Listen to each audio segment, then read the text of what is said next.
Welcome guys, একটা নতুন blog নিয়ে আজকে আবার চলে এলাম। রান্নার ব্লগ সুন্দর। এটার রান্নাটার নাম হচ্ছে গালোটি কাবাব। মাটন গালোটি কাবাবও হয়, আর এটা আমি বানাচ্ছি চিকেন গালোটি কাবাব। তো দেখছেন পুরো চিকেনটাকে পিস করে তারপর এই গরম মশলাগুলোকে পুরো অ্যাড অন করে এইগুলো ভালো করে পিষে একদম মিক্সিতে কিছু রেখে দিয়ে তারপর এই যে চিকেন আছে, আদা রসুন পেঁপে অল্প পেঁয়াজ এগুলো সব মিক্সিতে দিয়ে একসাথে করে দিয়ে, আর মানে অল্প অল্প কুচি কুচি করে কাটলেই, যেরকম কাটছি ওরকম করে কাটলেই ভালো হয়।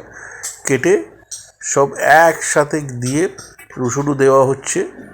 হ্যাঁ, এক একটা করে ইনগ্রিডিয়েন্টস দেখতে থাকুন আর সেই অনুযায়ী দেবেন। এখানে রসুন দেওয়া হচ্ছে এবং রসুনের সাথে নিচে অলরেডি দেওয়া হয়ে গেছে পেঁপেটা। হ্যাঁ, পেঁয়াজ কাটা হচ্ছে, আদা রসুনও এখানে কাটা হচ্ছে। তো সব একসাথে দিয়ে একটা এর মিশ্রণ তৈরি হবে। এবং আপনারা জানেন গালোটি কাবাব ভেরি ইজি আর খেতেও খুব ভালো, যেটা খুব অ্যাট্রাকটিভ। স্ন্যাক্সেও খেতে পারেন এবং অনেক সময় ডিনারেও খেতে পারেন। জাস্ট একটা পরাঠা নিয়ে কাবাব রোল করে মতো, সর্ট অফ আ শিক কাবাব টাইপের, পুরো একদম চিকেন একদম স্পঞ্জের মতো একদম মিক্সিতে একদম পেস্ট হয়ে যাবে। পেস্ট, যে পেস্ট ইয়েটা আর এই যে মিক্সিতে পুরো পেস্টটা একদম রেডি দেখতে পাচ্ছেন টোটালি। আর এখানে চিকেনটাও আমরা পেস্ট করতে দিয়ে দিলাম, সঙ্গে বাদবাকি যে মশলাগুলো আছে ওই এবার নেড়ে চেড়ে এবার কড়াই বসিয়ে দিয়েছি। অল্প একটু তেল দেবো। এই তেলটা হচ্ছে জাস্ট ব্রাশ তেল, জাস্ট অল্প তেল। সাধারণত ঘি আর তেল মিশিয়ে যদি দেওয়া হয়, আমি এখানে খালি তেলই দিয়েছি। হ্যাঁ, অনলি সাদা তেল দিয়েছি। একটু গরম হলে আমরা এক এক করে গোল গোল করে, যেটা টিকিয়ার মতো এক এক করে ওইভাবে দেবো। তেলটাকে ভালো করে নাড়িয়ে ছাড়িয়ে নিতে হবে। নাড়িয়ে ছাড়িয়ে তারপর আমরা এক এক করে হাতে করে নেবো। এবার আর দিতে থাকবো কড়ায় দিলেই জাস্ট এই তেলটা দেখছেন গরম হচ্ছে। তেলটা জাস্ট গরম হওয়ার পরই আপনারা এই যে এইভাবে ঠিক, আবার তেলটাতে আমি হয়তো মানে কোনো দিয়ে দিয়েছি, জল পড়ে গেছে হয়তো, তো জল পড়ে গেছে ওই জন্য ঢাকাটা দিয়ে দিলাম। জাস্ট দেবার আগে জলটা পড়ে গেছে, ওই জন্যে ঢাকাটা আমি দিলাম যাতে জলটা বেরিয়ে যায় তাড়াতাড়ি।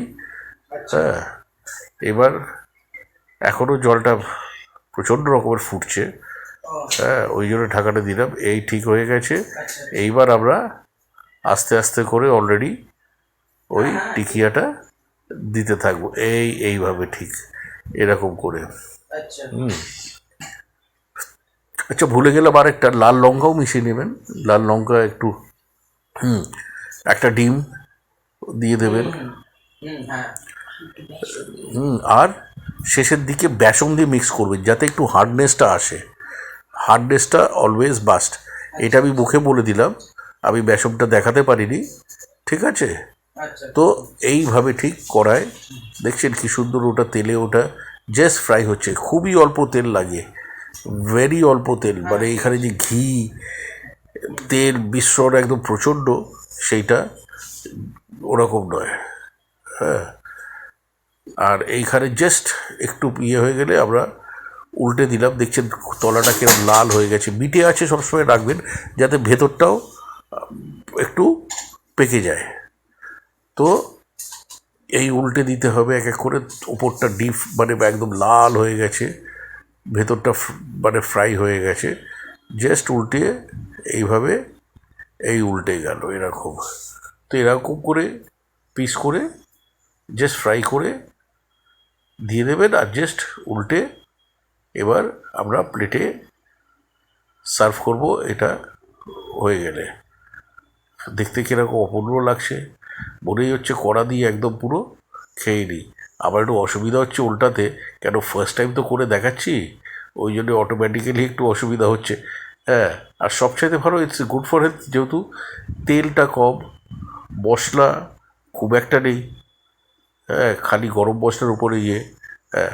আর এই চলে এসছি আবার একদম টেবিলে। এবার টেবিলে এটা পারাটার সাথে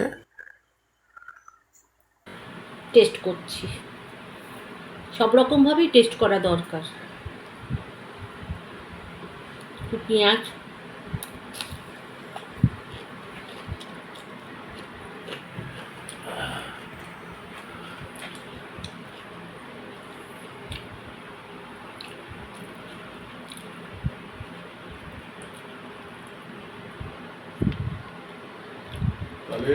পরোটাগুলো একদম নরম তুলতুলে, একদম